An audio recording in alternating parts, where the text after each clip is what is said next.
Hello everyone, Bob Doiron here, and I had just completed a cross-country motorcycle ride. I went from Clermont, Florida out to California, headed north up to Topaz Lodge, just over the border, California, Nevada, and I came back. So it was a pretty long ride.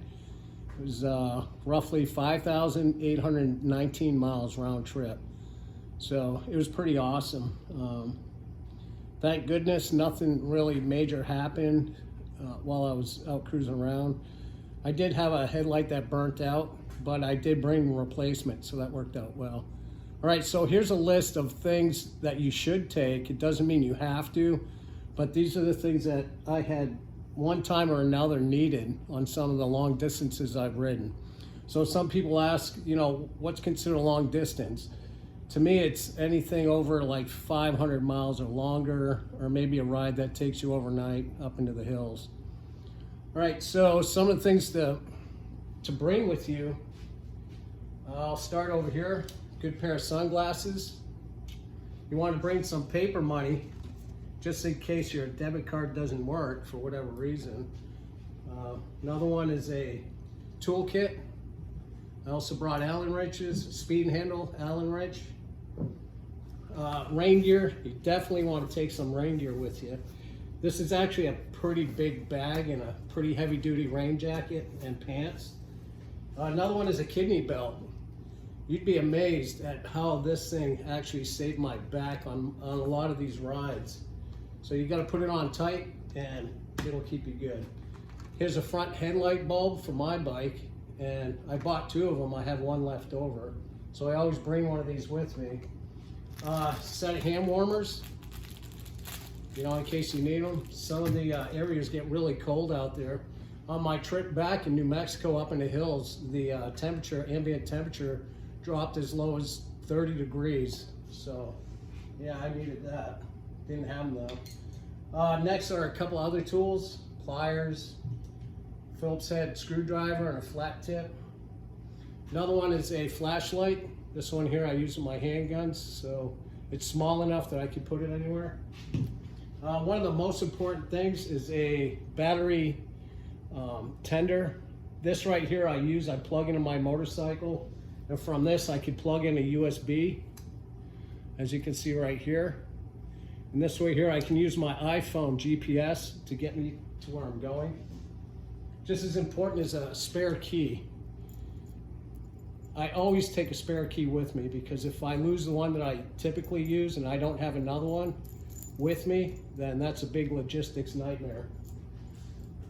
Another important thing is a tire repair kit. If you get a flat tire out on the road, you definitely want to know how to fix it or have something with you to fix it with. And part of this particular kit has the CO2 bottles in it. So you don't need to bring a tire pump with you. It's all in one. I've had to use this twice. Bungee cord. Definitely want to bring a bungee cord with you so you can strap things to your bike. Pair of gloves. And this particular helmet, I wanted to show you guys this. This one has an inside fogged shield.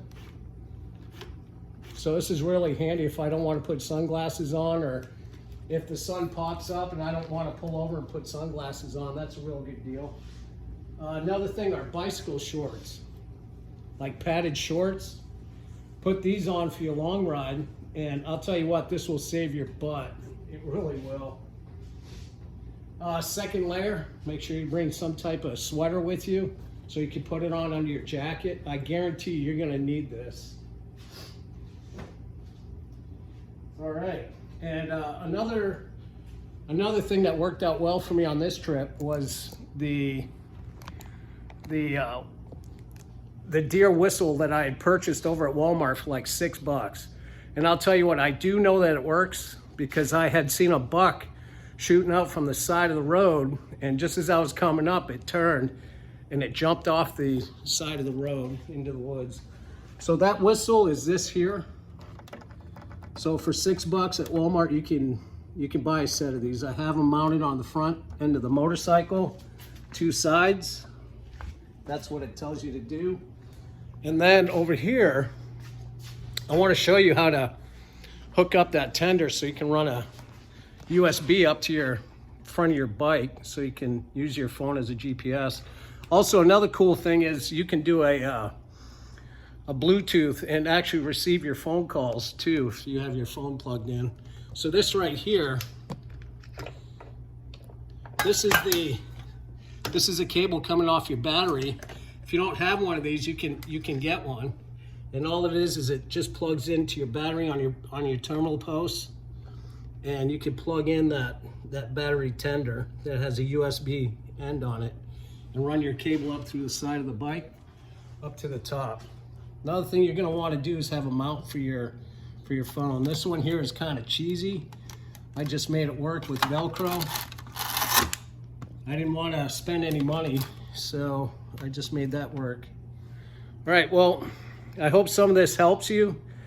Remember, keep the shiny side up, and if you have any questions, go ahead and ask down in the block, and I'll get back to you. All right, happy riding. See you. Bye.